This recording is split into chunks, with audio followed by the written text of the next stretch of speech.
Хей, бәріңізге сәлем достар, сіздермен бірге Райка Санта. Бүгін мен сіздермен бірге ертегі айтатын боламын. Қасқыр мен жеті лақ туралы. Ертеде бір ешкі болыпты, оның жеті лағы бар екен.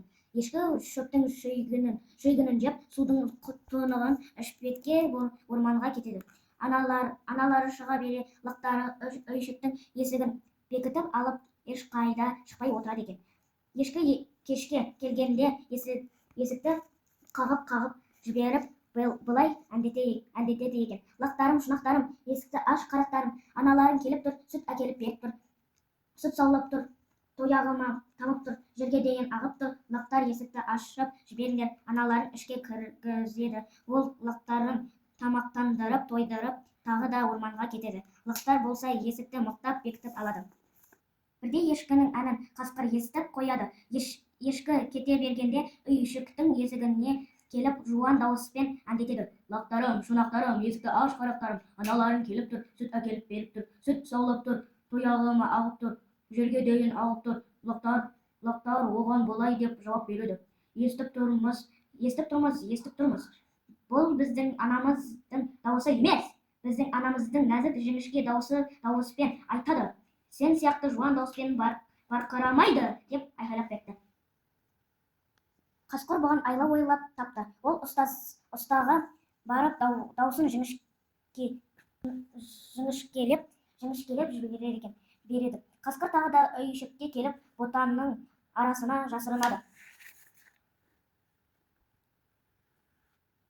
Осы кезде ешкі келіп есікті қағып әндетіпті: лақтарым, шұнақтарым, есікті ашыңдар, қарақтарым, аналарың келіп тұр, сүт әкеліп беріп тұр, сүт саулап тұр, тояғыма тамып тұр, жерге дейін ағып тұр. Лақтар аналарын ішке енгізіп, сыртта қасқырдың келгенін алдап жемекші болғанын айтып беріпті.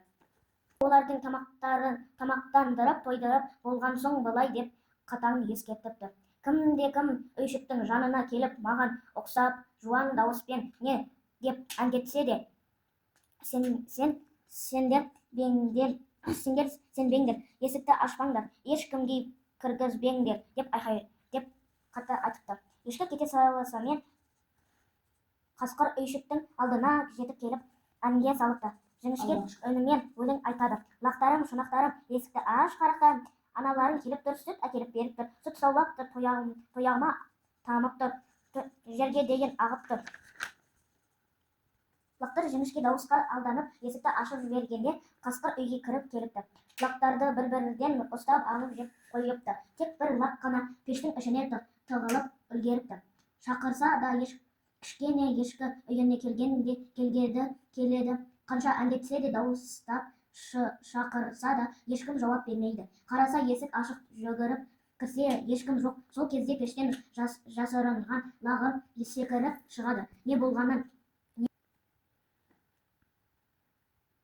лағынан сұрап білген ешкі сәкіге отыра қалып қапаланып жылай беріпті: қайран менің шұнақтарым, лақтарым, неге есікті ашты екен? Алдап жеген қасқыр ма екен? Мұны қасқыр естіп қалып, үйшікке келіп өтірік айтпақшы болыпты. Ешкіге былай депті: жеген мен емес, босқа күйініп қайтесің, онан да орманға барып серуендейік, деп айтыпты.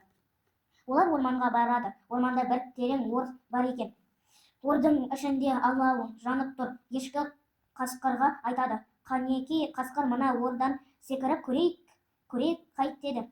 Олар секіре бастайды. Ешкі секіріп өтеді. Қасқыр секірмеймін деп лапылдап жанып жатқан алауға барып түседі. Отқа тиген қарны жарылып кеткенде лақтар секіріп шығыпты. Сөйтіп лақтармен бірге бақытты өмір кешіпті.